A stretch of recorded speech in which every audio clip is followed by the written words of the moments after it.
आज बिहार की बात में एक बार फिर हम लोग बात करने वाले हैं महागठबंधन को लेकर के। देखिए, महागठबंधन में एक बड़ी खबर है और वो बड़ा ही चौंकाने वाली है। खबर ये है कि राहुल गांधी तेजस्वी यादव को सीएम नहीं बनने देंगे। वो इसीलिए नहीं बनने देंगे कि जो उनकी मंशा है, तेजस्वी यादव हमेशा कहते रहे कि मुझे सीएम घोषित करो। वो हर एक मंच से उन्होंने बोला कि मुझे सीएम घोषित करो, लेकिन राहुल गांधी घुमा फिरा करके इस बात को कहे कि ठीक है, जनता जो निर्णय लेगी वही होगा। दूसरी बात कि कृष्णा अल्लावरू को दो रणनीति पे बिहार में काम करने के लिए जो जिस प्रकार से काम वो कर रहे हैं, जो राहुल गांधी का दिशा निर्देश है, उसमें ये कहा गया है कि सबसे पहले कि महादलित जो भी हैं उनको ऊपर लेकर के आना। उसमें राजेश राव जो रविदासी समाज से आते हैं उनको आगे करके अध्यक्ष बनाया गया ताकि वोट बैंक को साधा जा सके।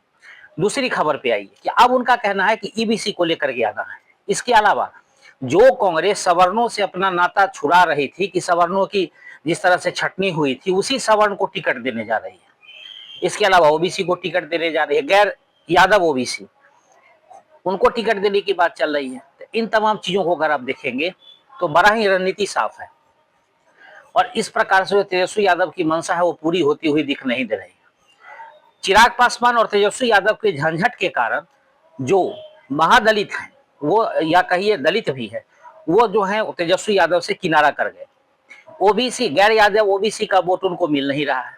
पचपनिया का वोट जो इस बार था उसमें उसके नेता बन गए थे। अभी जातिगत जनगणना जो हुआ था, जो सर्वेक्षण हुआ, उसके बाद उसमें आईपी गुप्ता निकल करके सामने आया, बोले ततमा समाज को कि मैं हम पान है, हमें बोलो पान है। लेकिन उसकी राजनीतिक उपलब्धि जो हो, लेकिन सामाजिक उपलब्धि उससे ज्यादा होने वाली नहीं है। और आईपी गुप्ता का इतिहास रहा है कि वो पहले कांग्रेस में रहे। राहुल गांधी से उनकी बात हुई, जो राहुल गांधी 76 सीट डिमांड कर रहे हैं आरजेडी से, उसमें 5 सीट आईपी गुप्ता को देने की बात हुई। तो ये बड़ा ही एक दिलचस्प मोड़ है। तो चाहते हैं कि पचपनिया समाज का वोट काट लिया जाए, लेकिन जो ताजा सर्वेक्षण हुआ है उसमें पचपनिया समाज ने कहा कि जो हमें देगा हम उसको वोट देंगे, यानी कि जो मुझे खिला रहा है, चाहे वो 125 यूनिट बिजली की बात हो या महिलाओं को 10,000 रुपए, अभी 75 लाख महिलाओं के अकाउंट में 26 तारीख को जो 10-10 हजार रुपए जाने वाले हैं।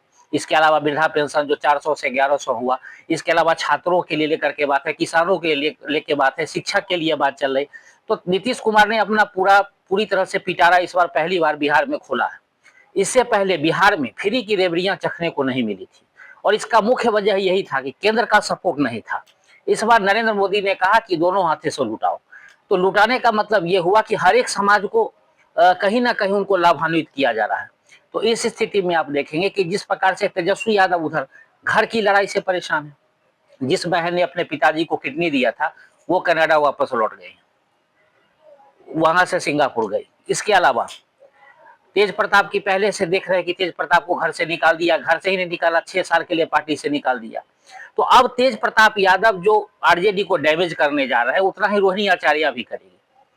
तो इससे राहुल गांधी को लग रहा है कि कहीं ना कहीं डेंट लग रहा है आरजेडी को और इसका मुझे नुकसान उठाना पड़ेगा। तो इसमें कोई आश्चर्य की बात नहीं होगी कि कांग्रेस अलग से चुनाव लड़े। तो कांग्रेस अगर अलग से चुनाव लड़ेगी तो उसको देखना होगा कि उसमें क्या हो सकता है। सबसे बड़ी बात है कि कांग्रेस अगर अलग से चुनाव लड़ती है तो बहुत सारे अभी जो समीक्षक हैं वो कह रहे थे कि देखिए सुसाइड करने वाली बात हो जाएगी। आप तेजस्वी यादव कांग्रेस से अगर राहुल गांधी की बात नहीं माने तो आत्महत्या वाली स्थिति हो जाएगी। तेजस्वी यादव की यहाँ जमीन है या राहुल गांधी की जमीन है। बिहार में कांग्रेस का वोट प्रतिशत 6% से भी ज्यादा नहीं है। तो इस स्थिति में आप देखेंगे कि क्या होने वाला है, जबकि आरजेडी का वोट प्रतिशत कहीं ना कहीं एमवाई समीकरण से जो बैठता है उनका अपना बना हुआ है। तो कांग्रेस अपनी नई जमीन तलाश रही है बिहार में फिर से, और आरजेडी का वोट प्रतिशत पहले से बना हुआ है, यानी लालू यादव के टाइम से जो आ रहा है उसमें अहम भूमिका उनकी रही है। लेकिन फिर भी राहुल गांधी चाहते हैं कि किसी न किसी तरह तेजस्वी यादव को बैकफुट पर रखा जाए। उसके पीछे उनको लगता है कि कहीं ना कहीं लालू यादव की जंगल राज वाली जो लेगेसी है वो उनका पीछा कर रही है, लेकिन ऐसा अभी नहीं है। उस चीज से वो बाहर निकलने की कोशिश कर रहे हैं।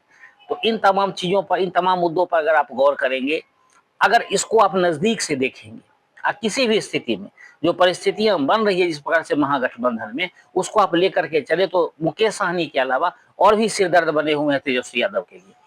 तो ये सब नेता अपने अपने फायदे के लिए, और उनको लगता है कि कहीं ना कहीं मेरा अगर फायदा नहीं हुआ तो महागठबंधन में रहने से क्या फायदा।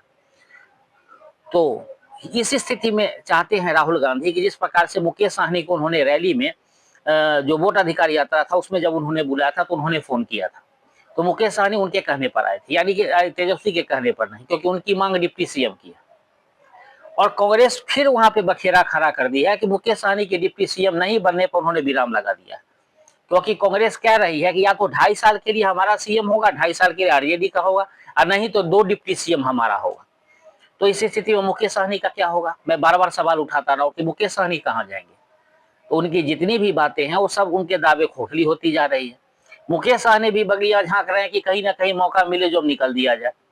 तो इस स्थिति में महागठबंधन के लिए अच्छी खबर नहीं है, और महागठबंधन को एकजुट होकर के कहीं ना कहीं इसमें सामने आना पड़ेगा। अगर महागठबंधन इसमें नहीं आती है सामने, तो इस स्थिति में आप देखिए कि महागठबंधन में अब हो क्या गया है कि जो तमाम लोग हैं, जो आपस में जो भी लोग सीट बंटवारे को लेकर के बैठते हैं, उसमें मैंने कहा था कि वाम दल जो है, यानी सीपीआई, सीपीएम, माले, ये तमाम लोग हैं पहले नहीं आंख दिखा रहे थे, लेकिन अब इनका कहना है कि नहीं भाई, हमें भी ज्यादा से ज्यादा सीटें चाहिए, हमारा स्ट्राइक रेट ज्यादा अच्छा है।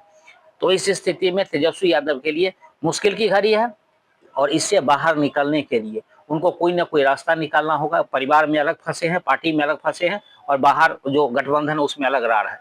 तो इन तमाम चीजों को देखिए आगे होता है क्या।